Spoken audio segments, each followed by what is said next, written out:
자, 오늘은 하나님 나라의 회복이라는 제목으로 함께 은혜를 나누고자 합니다. 지난 추석 연휴 첫날인 9월 30일에는 KBS에서 대한민국 어게인 나훈아라는 그런 콘서트가 특별 반영되었습니다.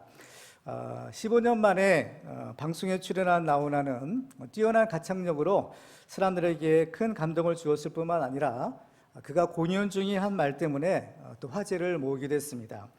그는 살아오는 동안 왕이나 대통령이 국민 때문에 목숨을 걸었다는 사람은 한 사람도 본 적이 없다라는 말을 했습니다. 근데 이 말이 사람들의 관심을 끌었던 것은 최근에 있었던 한 사건 때문이었습니다. 이 방송이 되기 약 일주일 전이죠. 9월 22일 해양수산부 소속의 한 공무원이 서해 바다에서 북한군에 의하여 사살되고 또 그 시신이 불에 태워져서 지금 그 시신조차 찾을 수 없게 된 사건이 있었던 것입니다. 이 사건을 두고 세간에서는 자기 국민을 지키지 못하는 지도자에 대한 비난이 일었습니다. 옛날이나 지금이나 국민이 지도자에게 바라는 가장 중요한 일이 있는데 그것은 바로 우리 국민의 생명과 안전을 지켜주는 것입니다. 그런데 현실은 과연 어떠한가요? 나훈아가 말한 대로 국민 때문에 목숨을 거는 지도자는 아마 거의 없는 것 같습니다. 만약에 국민을 위하여 목숨을 거는 지도자가 있다면 그 지도자를 따르는 백성은 아마 가장 행복한 백성이 될 것입니다. 네, 바로 이런 지도자가 있었어요. 바로 그분이 바로 우리가 믿는 예수님이신 겁니다.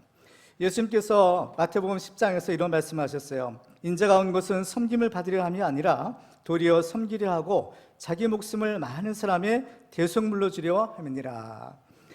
실제로 예수님께서는 친히 제자들의 발을 씻겨주심으로써 이 섬김의 본을 보여주셨고 또 우리를 위하여 십자가를 지심으로써 자기의 목숨을 내어주셨습니다.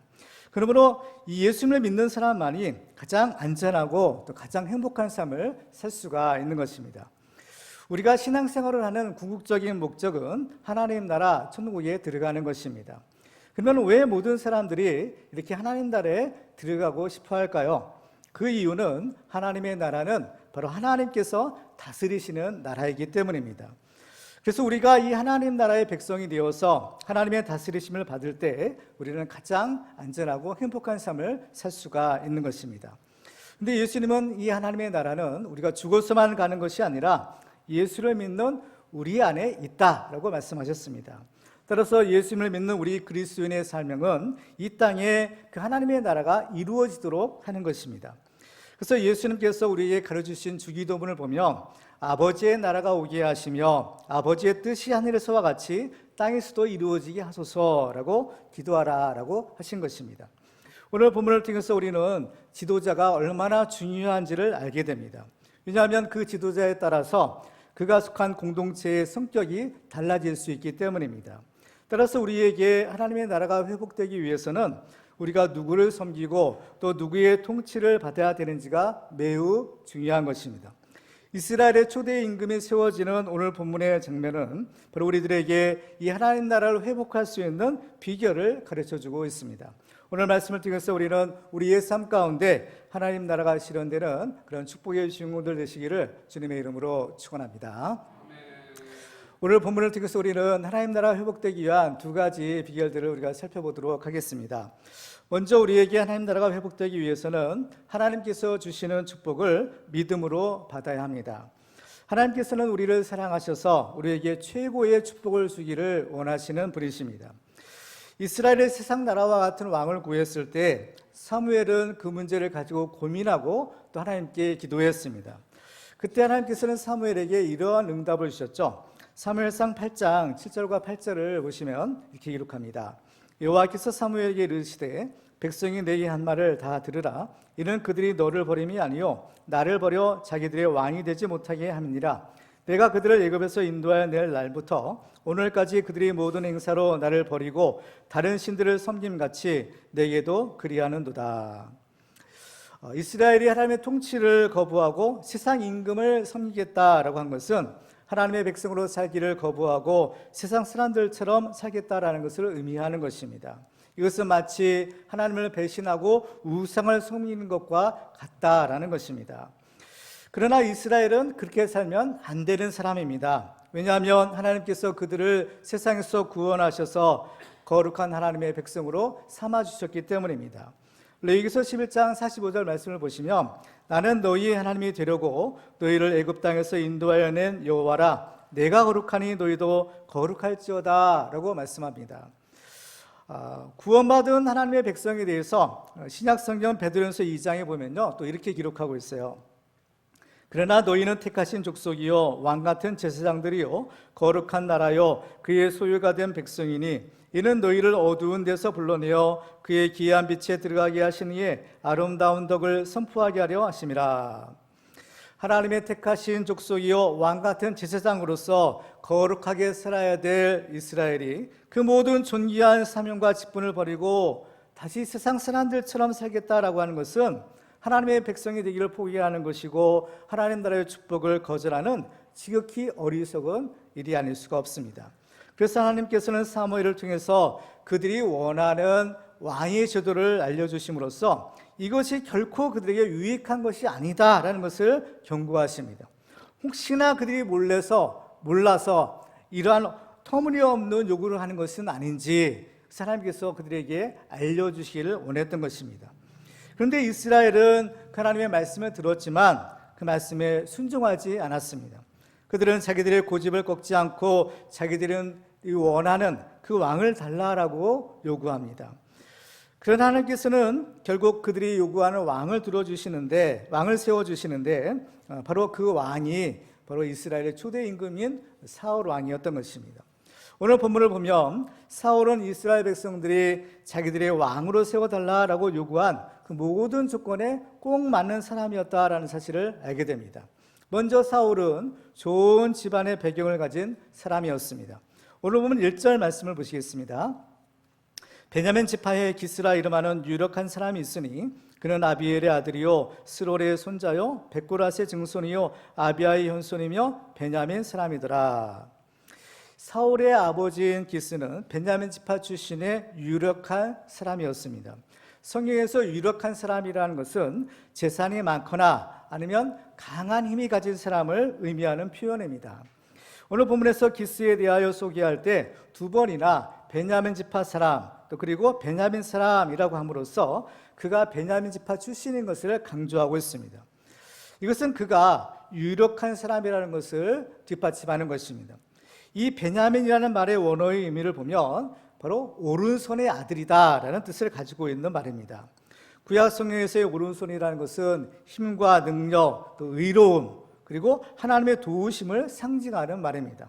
그래서 이사야 41장 10절 말씀을 보시면요, 두려워하지 말라, 내가 너와 함께함이라. 놀라지 말라, 나는 내 하나님이 됨이라. 내가 너를 굳세게 하리라. 참으로 너를 도와주리라. 참으로 나의 의로운 오른손으로 너를 붙들리라 라고 하십니다.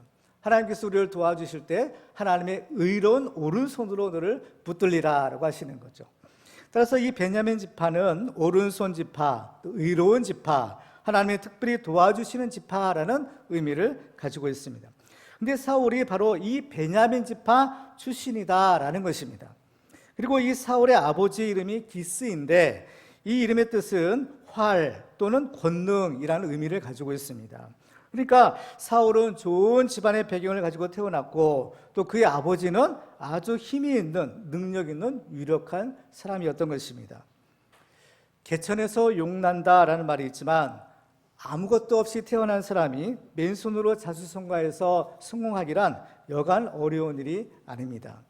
보통 힘이 있고 유력한 집안을 배경으로 가진 사람은 아무래도 출발부터가 다른 사람보다 앞설 수가 있는 것입니다. 요즘엔 이런 사람을 가리켜서 금수저라고 부른다고 합니다. 그러니까 사울은 소위 이 금수저를 가지고 태어난 사람이구나라는 사실을 알게 돼요. 그리고 사울은 그 집안의 배경이 좋았을 뿐만 아니라 사울 자신도 매우 뛰어난 능력의 사람이었습니다. 자, 오늘 보면 2절을 보실까요? 기스에게 아들이 있으니 그의 이름은 사울이요 준수한 소년이라. 이스라엘 자손 중에 그보다 더 준수한 자가 없고 키는 모든 백성보다 어깨 위만큼 더 컸더라. 자, 2절 말씀을 볼 때 이 사울을 소개합니다. 여기서 보면 준수하다라는 단어를 두 번이나 사용하고 있습니다. 여기서 준수하다라고 번역된 이 히브리어 단어의 뜻을 보면 토부라는 이 히브리어 단어가 이 토부인데 이 단어의 뜻은 선하다라는 의미를 가지고 있는 말이에요. 근데 이것은 외적으로도 아름다운 것을 뜻할 뿐만 아니라 내적으로도 바로 겸손한 성품을 가진 것을 의미하는 말입니다. 그러니까 사울은 외적으로 키도 크고 용모가 아주 뛰어났을 뿐만 아니라 내적으로도 겸손하기까지 한 그런 아주 준수한 사람이었다라는 것을 강조하는 것입니다. 그래서 오늘 본문의 표현에 의하면 이 사울은 이스라엘 백성 중에 그보다 더 준수한 자가 없다라고 말합니다. 그러니까 가장 준수한 사람, 가장 뛰어난 사람이다라는 것을 우리에게 알려줍니다. 그러니까 이 사울은 그 당시 이스라엘 백성들이 자기들의 왕으로 원했던 그런 최고의 조건을 갖춘 사람이었다라는 사실을 알게 됩니다. 성경에서의 이름은 어떤 중요한 의미를 가지고 있는 경우가 대부분입니다. 이스라엘 초대 임금인 사울이라는 이름은 요구하여 얻은 자라는 뜻을 가지고 있는 말입니다. 이 단어는 요구하다 또는 요청하다라는 뜻을 가진 단어인 샬이라는 말에서 파생된 말이죠. 그러니까 사울은 이스라엘 백성들이 바로 세상 나라와 같은 왕을 하나님께 요구했을 때 그 응답으로 세워진 왕이라는 것입니다. 한 나라의 지도자인 왕은 보통 하나님이 세워주시는 것이지만 이 사울의 경우에는 하나님의 뜻이 아닌 이스라엘 백성들의 고집에 의해서 세워진 왕이라는 특징을 가지고 있습니다. 그러니까 요구하여 얻은 자라는 뜻을 가진 이 사울의 이름은 하나님의 통치를 거부하고 세상 나라와 같은 왕을 요구하는 이스라엘의 불신앙의 열매와 같은 그러한 이름이었던 것입니다. 성경을 보면 이 지도자와 백성의 관계를 목자와 왕의 관계로 비유하고 있는 것을 보게 됩니다. 일반적으로 양들은 먼 곳을 잘 보지 못하고 또 자기 자신을 지킬 수 있는 힘이 없기 때문에 양들의 운명은 전적으로 그 목자에게 달려있다라고 할 수 있습니다. 양들에게 있어서 그 목자가 중요하듯이 하나님의 양무리인 이스라엘 백성들에게 있어서 그들을 다스릴 목자는 매우 중요한 존재가 아닐 수가 없는 것입니다. 더군다나 하나님께서는 자기 백성을 사랑하시기 때문에 자신의 양무리를 아무에게나 맡길 수가 없는 것입니다. 그래서 이스라엘을 다스리는 목자는 하나님께서 친히 예비하시고 하나님께서 직접 그를 세워주시는 것입니다. 그 증거가 무엇인가 하면 바로 하나님의 기름 부으심인 겁니다. 이스라엘 사회에서 기름 부음을 받은 직분이 세 가지가 있는데 그것은 왕, 제사장, 그리고 선지자입니다. 이들은 모두 하나님의 종으로 특별한 택하심을 받아 하나님의 일을 하는 하나님의 사람들인 것입니다. 사도 바울은 모든 권세는 다 하나님이 정하신 것이다 라고 했습니다. 로마서 13장 1절 말씀을 보시면 각 사람은 위에 있는 권세들에게 복종하라. 권세는 하나님으로부터 나지 않음이 없나니 모든 권세는 다 하나님께서 정하신 바라 라고 하셨습니다. 이처럼 모든 권세는 하나님께서 정하신 바가 되어야 마땅한 거죠. 그런데 오늘 본문을 보면 이스라엘은 하나님의 정하신 지도자는 거부하고 자기들이 원하는 사람을 그들의 왕으로 세우려고 했던 것입니다. 그런데 이것은 옛날 이스라엘 사람들만 그런 것이 아니라 지금도 역시 마찬가지인 것입니다. 왜냐하면 하나님께서 만왕의 왕으로 예수님을 우리에게 보내주셨지만 사람들은 이를 거부하고 여전히 자기 멋대로 살려고 하기 때문인 것입니다. 그런데 이런 삶을 살게 되면 결코 행복한 삶을 살 수가 없습니다. 사울이 제비 뽑혀 이스라엘 왕으로 선출되었을 때 사무엘이 이런 말을 합니다. 사무엘상 10장 24절 말씀을 보시면 사무엘이 모든 백성에게 이르되 너희는 여호와께서 택하신 자를 보느냐 모든 백성 중에 짝할 리가 없느니라 하니 모든 백성이 왕의 만세를 외쳐 부르니라. 하나님은 참 자비로우신 분이세요. 좋으신 분이라는 겁니다. 그래서 이스라엘이 그렇게 불순종하고 또 그렇게 고집을 부렸음에도 불구하고 하나님께서는 그들이 원하는 그런 세상 나라와 같은 왕을 세워주시는데 이스라엘 백성 중에서 최고로 좋은 사람을 그들의 왕으로 이렇게 세워주시는 것입니다. 사울은 인간적인 조건으로 볼 때에 이스라엘 사회에서 가장 뛰어난 사람이었습니다. 우리가 지금 살펴본 것처럼 그런 유력한 집안, 그 좋은 집안의 배경으로 태어났고 또 사울 자신도 가장 뛰어난 준수한 사람이었습니다.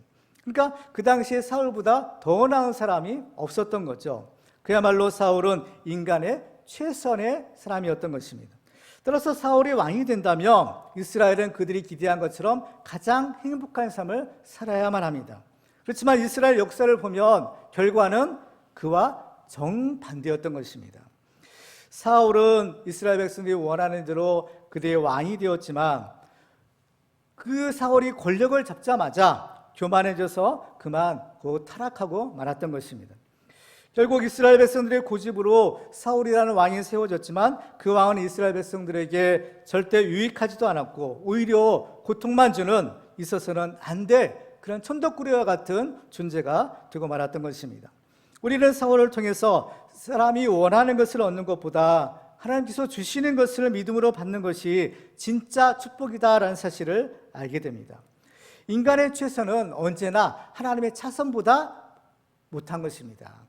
이스라엘 역사를 보면 그들은 하나님의 특별한 택하심을 받고 또 하나님의 많은 은혜와 복을 받았음에도 불구하고 하나님 섬기기를 계속 거부했습니다. 오늘 본문은 이제 사사시대가 끝나고 새로운 왕정이 시작되는 장면을 기록하고 있는데요. 이 앞부분 사사시대를 한마디로 정의한 구절이 있죠. 사사기서의 맨 마지막 구절입니다. 사사기서 21장 25절에 보면 이렇게 기록합니다. 그때 이스라엘의 왕이 없으므로 사람이 각기 자기의 소견에 옳은 대로 행하였더라. 왕이 없었다라고 하죠. 그렇지만 이스라엘의 왕이 없는 것이 아니었습니다. 비록 사람의 눈에는 보이지 않아도 여전히 살아계신 하나님이 친히 그들을 다스리고 계셨고 하나님의 종들을 통해서 그들을 인도하고 계셨던 것입니다. 그럼에도 불구하고 그들이 하나님의 통치를 거부하니까 마치 왕이 없는 것처럼 자기 소견에 옳은 대로 제멋대로 살았던 것이죠. 지금도 많은 사람이 과거 이스라엘 백성들처럼 하나님의 통치를 거부하고 세상 임금을 섬기고 있습니다. 그렇지만 이것만큼 어리석은 짓은 없고 또 그들이 섬기는 세상 임금이 결코 그들을 구원해 낼 수가 없는 것입니다. 하나님께서는 이것을 가리켜 악이다라고 부르고 있습니다.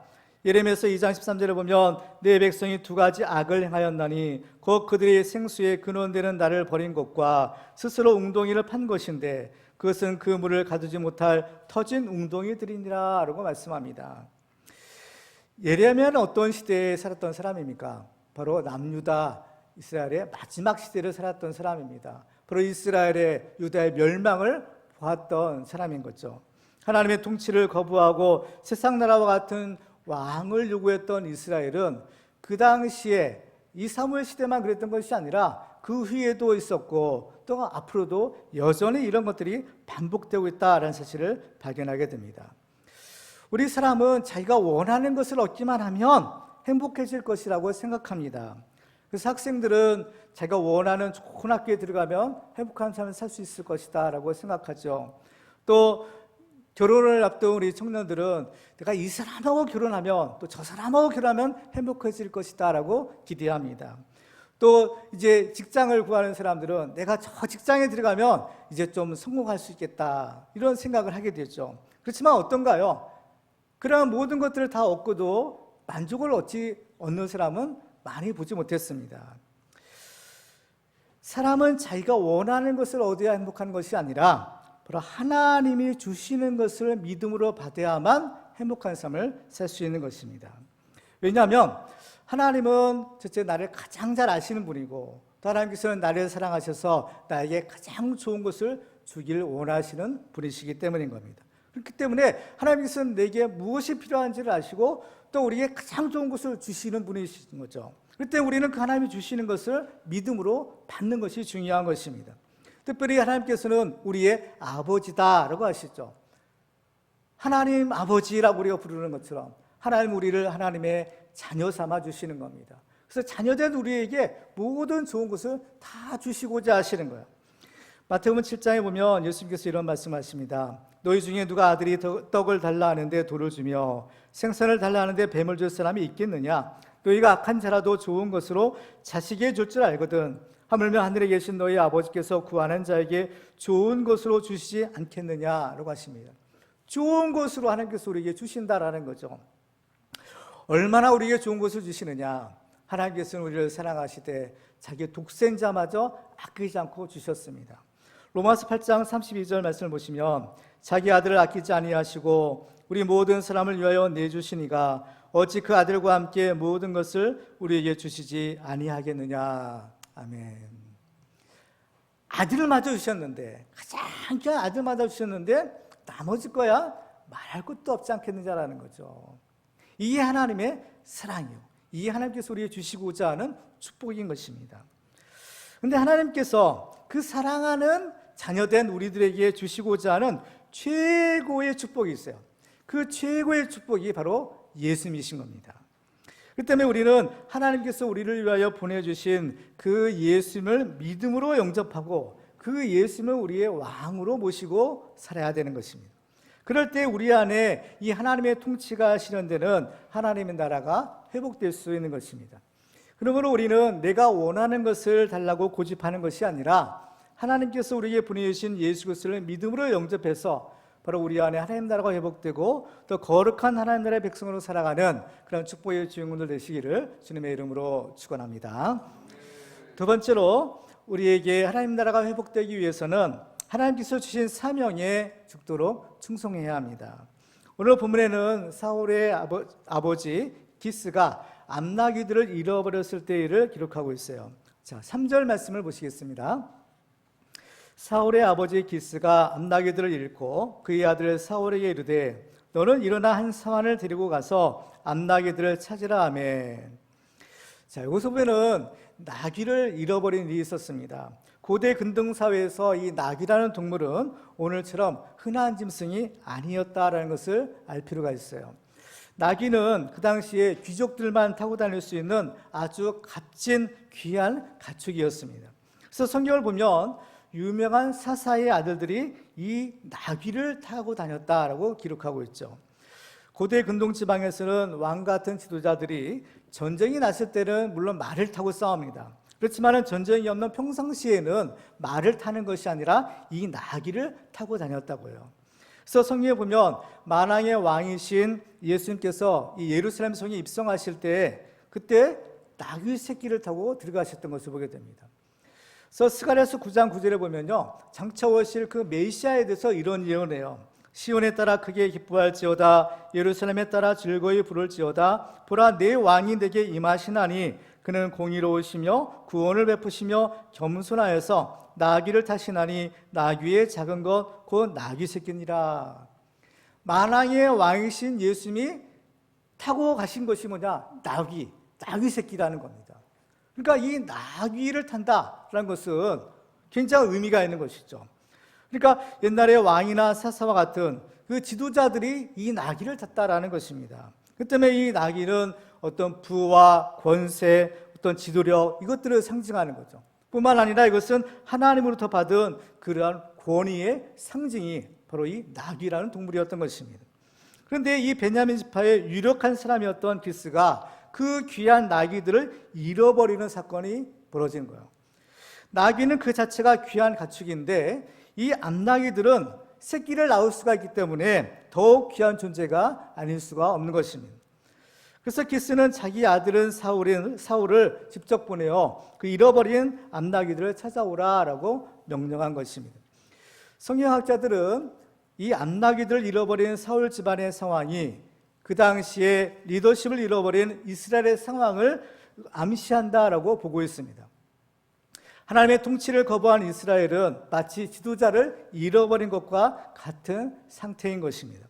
그래서 잃어버린 암나귀들을 찾아다니는 사울의 모습에서 우리는 잃어버린 리더십을 회복하려고 애를 쓰는 그러한 이스라엘의 모습을 발견할 수가 있는 것입니다. 그리고 우리는 이 장면에서 또 하나님의 잃어버린 양들을 찾아 이 땅에 오신 예수님의 모습을 또한 발견할 수가 있어요. 누가복음 19장에 보면 인자가 온 것은 잃어버린 자를 찾아 구원하려 함이니라 라고 말씀하고 있습니다. 이렇게 귀한 나귀들 잃어버린 이 기스의 집안이 이제 그 가장 신뢰하는, 가장 그 유력하고도 가장 뛰어난 그 아들인 이 사울을 보내서 바로 그 나귀들을 찾아오라라고 한 것이죠. 아버지의 명령을 받은 사울은 이제 그 말씀에 순종합니다. 자, 오늘 4절을 보시겠습니다. 그가 에브라임 산지와 살리사 땅으로 두루 다녀 보았으나 찾지 못하고 사할림 땅으로 두루 다녀 보았으나 그곳에는 없었고 베냐민 사람의 땅으로 두루 다녀 보았으나 찾지 못하니라. 자, 여기서 보면 두루 다녀 보았으나라는 표현이 이 4절 한 절에서 무려 3번이나 반복해서 사용하고 있습니다. 이 말을 통해서 우리는 이 사울 일행이 쉬지 않고 이쪽 저쪽을 오가면서 부지런히 나귀를 찾았다라는 사실을 알게 됩니다. 특별히 오늘 본문에는 그들이 나귀를 찾아다녔던 그 지명의 이름이 기록되어 있어요. 먼저 이 에브라임 산지를 다녔다고 했습니다. 이곳은 그 이스라엘의 정중앙이죠. 이 팔레스타인 중앙에 위치한 산악지대입니다. 근데 이 지역은 에브라임 지파의 소유예요. 그래서 이것을 가리켜 에브라임 산지라고 부르는 겁니다. 그 다음에 그들은 살리사 땅을 다녔다고 했죠. 이것은 이 에브라임 산지 북쪽에 위치한 지역인데요. 여기에는 큰 세 개의 협곡이, 계곡이 있는 지역이었던 겁니다. 그리고 또 그들은 사할림 땅을 다녔다라고 했어요. 이것은 단지파에 속한 땅이었는데 그 이름의 뜻이 여우들의 땅이라는 의미를 가지고 있는 말입니다. 그러니까 이 지역은 사람이 살기 어려운 아주 척박한 지역, 그래서 이런 여우와 같은 짐승들이 많이 사는 그런 아주 황무지와 또 사막과 같은 지역이 바로 이 사할림 땅이었다는 사실을 알게 돼요. 그러니까 이 사울 일행은 험준한 산악지대와 같은 그런 곳, 또 깊은 계곡이 있는 지역, 또 사나운 짐승들이 사는 그러한 황무지와 같은 이런 위험한 지역들을 샅샅이 다녔다라는 것을 알 수가 있어요. 그래서 그들이 다녔던 곳을 이렇게 거리를 측량해 보면 무려 40km 정도에 해당되는 거리라고 합니다. 그야말로 그들은 베냐민 지파의 모든 경내를 그야말로 이잡듯이 샅샅이 찾아다닌 것입니다. 이 모습은 마치 누가복음 15장에 나오는 잃어버린 드라크마를 찾으려고 애를 쓰는 여자의 모습을 연상시킵니다. 거기서 보면 10개의 드라크마를 가진 여자가 한 개를 잃어버리죠. 그래서 그 잃어버린 한 개의 드라크마를 찾으려고 등불을 켜고 그 빗자루로 온 집안을 샅샅이 쓸어가면서 그 드라크마를 찾으려고 노력했습니다.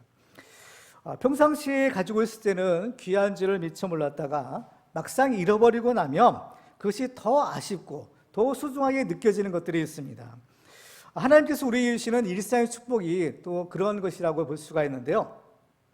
코로나로 인해서 우리는 매일 베풀어 주셨던 하나님의 은혜가 얼마나 소중한지를 비로소 알게 되었던 것을 보게 됩니다. 그런데 이러한 노력에도 불구하고 사울은 잃어버린 나귀들을 찾지 못합니다. 자, 4절을 다시 한번 보시면요. 그가 에브라임 산지와 살리사 땅으로 두루 다녀 보았으나 찾지 못하고 사할림 땅으로 두루 다녀 보았으나 그곳에는 없었고 베냐민 사람의 땅으로 두루 다녀 보았으나 찾지 못하니라. 그들은 베냐민 지파의 전 영역을 그야말로 위에서부터 아래까지 두루 다녀 보았지만 결과는 실패로 끝난 것입니다. 4절 말씀에 보면 두루 다녀 보았다라는 표현이 3번 반복됐다고 했는데 그 말의 끝에는 찾지 못하고 또 그곳에는 없었고 또 찾지 못하니라 라는 말이 역시 3번 동일하게 반복되고 있는 것을 보게 돼요. 그래서 결국 그 많은 노력에도 불구하고 결과는 찾지 못한 것입니다. 그래서 사울은 이제 숲땅에 이르렀을 때 그의 사원에게 이제는 그만 돌아가자라는 말을 했던 것입니다. 성경을 보면 사울이 이 나귀들을 찾아다닌 그 날수가 3일이었던 것을 보게 돼요. 사울이 이제 나중에 사무엘 선지자를 만나게 되는데 사무엘이 사울에게 이런 말을 합니다. 사무엘상 9장 20절 말씀을 보시면요. 사흘 전에 이른 내 암나귀들을 염려하지 말라 찾았느니라. 성경에서 3이라는 숫자는 완전수를 의미하는 숫자입니다. 그러므로 사울이 이 3일 동안 그 잃어버린 나귀들을 찾아다녔다라는 것은 그가 할 수 있는 최선의 노력을 다했다라는 것을 의미하는 것입니다. 근데 결과는 그 나귀들을 찾지 못한 것이죠. 이것은 인간적인 노력의 한계를 보여주는 것입니다. 사람은 최선을 다해서 노력해야 되지만 사람의 노력만으로 문제가 해결될 수 없는 것이 있어요. 앞에서 잃어버린 나귀는 이스라엘의 잃어버린 리더십을 의미한다라고 했습니다. 그러니까 사울이 잃어버린 나귀를 찾지 못했다라는 것은 이스라엘의 지도자, 이스라엘의 리더십은 인간적인 노력으로 얻을 수 있는 것이 아니다라는 것을 의미하는 것입니다. 이스라엘이 잃어버린 지도자를 다시 찾아야만 하나님의 나라를 회복할 수가 있는데, 그 이스라엘의 지도자는 인간의 노력이 아닌 하나님이 주시는 것인 겁니다. 이스라엘 역사를 보면 하나님께서 이스라엘 유실 지도자는 바로 사울이 아니라 다윗이었던 것을 보게 돼요. 이 다윗은 하나님께서 우리에게 보내주실 예수 그리스도를 예표하고 있는 사람입니다. 그래서 이 다윗이 하나님의 뜻대로 이스라엘의 왕이 되었을 때 이스라엘은 그 다윗을 통하여 가장 최고의 축복을 받게 됩니다. 이처럼 우리도 하나님께서 우리에게 보내주신 예수 그리스도를 우리의 왕으로 모실 때 우리 안에 하나님 나라가 회복이 되고, 또 우리는 하나님께서 주시는 최고의 축복을 받을 수가 있는 것입니다.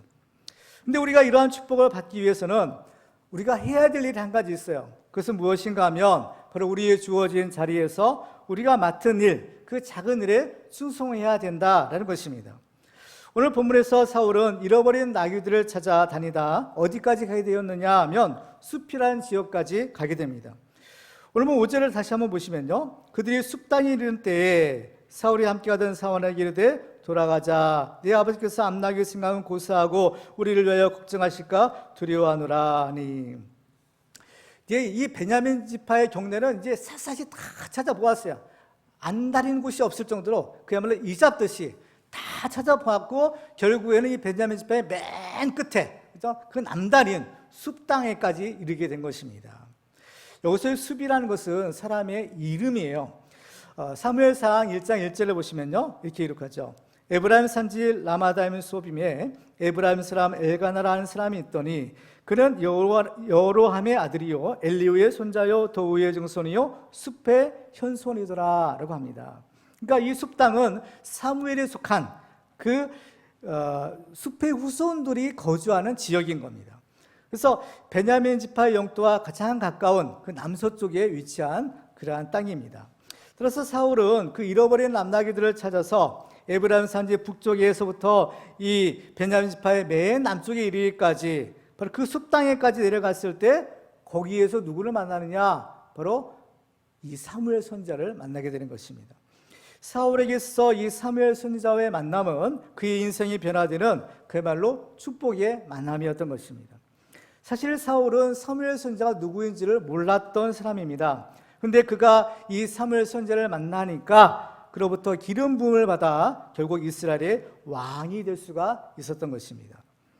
물론 이 사울이 사무엘 선지자를 만난 것은 하나님의 계획, 하나님의 섭리에 의한 것입니다. 그렇죠? 그런데 그 하나님의 섭리가 이루어지기 위해서는 이 사울의 성실함이 또한 필요했다라는 사실을 알아야 돼요. 만약 사울이 잃어버린 그 나귀들을 찾으라는 아버지의 명령을 무시하고 순종하지 않았더라면 어떻게 되었을까요? 사울은 사무엘을 만나지 못했을 것이고 아마 왕이 되지도 못했을 것입니다.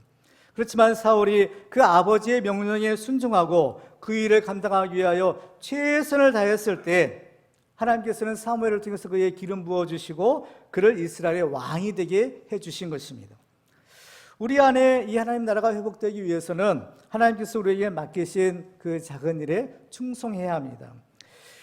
달란트 비유에서 보면요, 주님께서 이런 얘기를 하시죠. 마태복음 25장 21절을 보겠습니다. 그 주인이 이르되 잘하였도다 착하고 충성된 종아, 내가 적은 일에 충성하였음에 내가 많은 것을 내게 맡기리니 내 주인의 즐거움에 참여할지어다. 아멘. 자, 여기서 하나님께서 작은 일에 충성한 자에게 맡기시는 것이 있는데 그것이 뭐냐면은 많은 것이라고 했어요. 그래서 작은 것에 충성한 자에게 많은 것을 맡겨주신다고 하는데 이 과연 작은 것은 무엇이고 많은 것은 무엇일까? 작은 것이란 것은 하나님께서 우리에게 지금 맡겨주신 사명입니다. 내가 해야 될 일이죠. 그러면 많은 것은 무엇일까? 이 많은 것이 곧 하나님의 나라인 것입니다. 그러니까 이 많은 것을 맡겨주시겠다. 하나님의 나라를 맡겨주시겠다. 하나님의 나라가 회복되는 것을 의미하는 것입니다. 그러면 왜 하나님은 이 작은 일에 충성한 자에게 그 귀한 하나님의 나라를 맡기시는 것일까요? 그 이유가 여기 있는 것입니다. 누가복음 16장 10절에 보시면 지극히 작은 것에 충성된 자는 큰 것에도 충성되고 지극히 작은 것에 불의한 자는 큰 것에도 불의하니라. 맡은 자들에게 구할 것은 충성이라고 하시는데, 그럼 우리가 어디까지 충성해야 되느냐? 바로 죽기까지 충성해야 된다라고 말씀하세요. 요한계시록 2장 10절에 보시면 내가 죽도록 충성하라, 그리하면 내가 생명의 관을 내게 주리라 라고 하십니다. 성경에 보면 오늘 말씀처럼 자기가 맡은 일에 그야말로 죽도록 충성하여 하나님 앞에 귀하게 쓰임받는 축복의 사람이 있는데요, 그 사람이 누구냐면 바로 이스라엘의 다윗 임금입니다. 다윗이 이제 골리앗과 싸우러 나갔을 때 처음에는 사울이 말려요. 골리앗은 어려서부터 용사인데 너는 아주 작은 소년에 불과하다, 내가 도저히 이 골리앗을 당해낼 수가 없다, 넌 나가지 말라라고 말립니다. 그때 이 다윗이 사울에게 이런 얘기를 해요. 사무엘상 17장 34절을 보시면 다윗이 사울에게 말하되 주의 종이 아버지의 양을 지킬 때에 사자나 곰이 와서 양떼에서 새끼를 물어가면 내가 따라가서 그것을 치고 그 입에서 새끼를 건져내었고 그것이 일어나 나를 해하고자 하면 내가 그 수염을 잡고 그것을 쳐 죽였나이다. 주의 종이 사자와 곰도 쳤은즉 살아계신 하나님의 군대를 모욕한 이 할례받지 않는 블레셋 사람이리까 그가 그 짐승의 하나와 같이 되리이다. 또 다윗이 이르되 여호와께서 나를 사자의 발톱과 곰의 발톱에서 건져내셨은즉 나를 이 블레셋 사람의 손에서도 건져내시리이다. 아멘. 이 다윗은 자기 아버지 양떼를 치고 있었는데 가끔 보면 사나운 맹수들이 와서 그 양떼를 어때요? 이 잡아가는 일이 있는 거죠. 더군다나 근데 오늘 본문에 보면 어때요? 양들 중에서도 양새끼예요. 작은 것이죠. 그러니까 곰이나 사자가 와서 그들을 물어간다는 겁니다. 그런데 다윗은 그 양새끼, 그걸 지키기 위해서 사자와도 싸우고 곰과도 싸웠다는 거예요. 말이 사자와 싸우고 곰과 싸우는 것이지, 이 사자나 곰이 얼마나 무서운 맹수입니까? 사람이 도저히 맹수로 당해낼 수 없는 것이 이 사자와 곰인 거예요. 그런데 그 사자와 곰과 싸운 거예요. 제 목숨 걸고 싸우는 거죠. 그래서 그 입에 있는 그 작은 양새끼 하나를 구해내는 거예요. 이게 바로 다윗이라는 겁니다. 그렇죠? 그래서 다윗이 자기 아버지의 양떼를 지키는 이 작은 일에 충성하니까 하나님께서 그에게 이 하나님의 양무리를 맡기셔서 이스라엘 다스리는 왕이 되게 하신 것입니다. 이러한 다윗의 모습은 장차 오실 또한 예수 그리스도의 예표이기도 하죠. 요한복음 10장 11절에 보면 나는 선한 목자라, 선한 목자는 양들을 위하여 목숨을 버리거니와 라고 말씀하고 있습니다. 여러분은 날마다 주님과 동행하는 하나님 나라 천국의 삶을 살고 싶으십니까? 그렇다면 바로 이 다윗처럼 바로 이 작은 일에 충성해야 합니다. 하나님께서는 우리 모두에게 우리가 해야 될 사명과 직분을 맡겨주셨습니다. 근데 이것은 꼭 우리가 교회에서만 해야 할 일에 국한되지는 않는 것입니다. 여러분의 삶의 현장에서 여러분이 해야 할 일이 있습니다. 여러분이 있는 곳이 학교이건 또 직장이건 또 아니면 가정이건 그 어느 곳에서나 하나님께서 여러분에게 주신, 여러분에게 맡겨주신 그 일에 최선을 다하는 것입니다. 자기가 맡은 일에 이렇게 최선을 다하고 노력하다 보면 어느 순간에 그 분야의 전문가가 될 수 있고 또 최고가 될 수가 있습니다. 요즘에는 무엇이 되었든지 다른 사람보다 더 잘할 수 있는 것이 하나라도 있다면 바로 그 사람이 인정받고 또 성공할 수 있는 시대입니다. 지금 미국의 메이저리그에서 활약하고 있는 유현진 선수가 있습니다. 이 유현진 선수의 작년 연봉이 202억 원이라고 합니다. 200억 정도에 해당되는 금액인데요. 근데 이것도요, 그 메이저리그 선수들 중에서는 아주 많이 받는 것도 아니래요. 이 유현진 선수의 연봉 랭킹이 51위라고 하는 거예요. 그러니까 이 선수보다 훨씬 더 많이 받는 선수도 얼마든지 있다는 거죠. 어찌됐든 간에 뭐 연봉이 200억이라면 얼마나 큰 돈을 버는 겁니까? 이게 얼마나 큰 돈인가 하면요, 이제 현재 기준으로 우리나라의 그 최저임금 기준으로 해서 하루도 쉬지 않고 일한다고 볼 때 무려 307년을 일해야만 버는 돈이 200억이라는 거예요. 하루도 안 쉬고 307년을 일해야 200억을 번다는 거예요. 최저임금 기준으로 보면 참 큰 돈이 아닐 수가 없는 거죠. 근데 이 유현진 선수는 야구 선수인데 특별히 이 공을 던지는 투수입니다. 그러니까 이 공만 하나 잘 던져도 돼요? 이렇게 많은 돈을 벌 수가 있다는 거죠. 근데 이 유현진 선수도 처음에 이제 프로야구 선수가 되었을 때 2006년도라고 하죠. 그때 받는 연봉이 얼마냐? 2천만 원이라고요. 2천만 원과 지금 200억에 비하면 아주 그냥 하늘과 땅 차이가 아닐 수 없는 거죠. 그럼에도 불구하고 자기 분야에 최선을 다하고 마침내 이 탁월한 실력을 갖추고 나니까 이렇게 크게 성공할 수가 있는 것입니다. 잠언 22장 29절을 보면요, 이런 말씀이 있어요. 내가 자기의 일에 능숙한 사람을 보았느냐? 이러한 사람은 왕 앞에 설 것이요 천한 자 앞에 서지 아니하리라 라고 말씀합니다. 그러니까 세상에서도 이렇게 자기가 맡은 작은 일에 최선을 다하면 이렇게 크게 성공할 수 있고 축복을 받는데, 하물며 하나님 나라에서는 더 말할 것도 없는 것입니다. 하나님은 우리 인간의 생사화복과 또 인류 역사를 주관하시는 만왕의 왕이십니다. 따라서 세상의 모든 것은 다 하나님의 섭리에 따라서 이루어지는 것입니다. 따라서 누가 하나님께 쓰임받을 수 있느냐? 바로 이 작은 일에 충성하는 사람입니다. 사람의 중심을 보시는 하나님께서는 그 작은 일에 충성하는 사람을 찾으시고 그 사람에게 이 하나님의 나라를 맡기시는 것입니다. 그러므로 우리는 하나님께서 우리에게 주신 사명에 죽도록 충성함으로써 하나님 나라의 큰 일을 감당하는 축복의 주인공들 되시기를 주님의 이름으로 축원합니다. 이제 말씀을 맺겠습니다. 우리는 오늘 말씀을 통해서 우리 안에 하나님 나라가 회복되기 위한 비결들을 살펴보았습니다. 우리에게 하나님 나라가 회복되기 위해서는 하나님께서 우리에게 주시는 축복을 믿음으로 받아야 되고, 또 하나님께서 주신 사명에 죽도록 충성해야 됩니다. 그래서 우리는 내가 원하는 것만을 달라고 고집하는 것이 아니라 하나님께서 보내주신 그 예수 그리스도를 믿음으로 하나님 나라가 회복되고, 또 하나님 주신 사명에 죽도록 충성함으로써 하나님 나라의 큰 일을 감당하는 축복의 종들 다 되시기를 주님의 이름으로 축원합니다.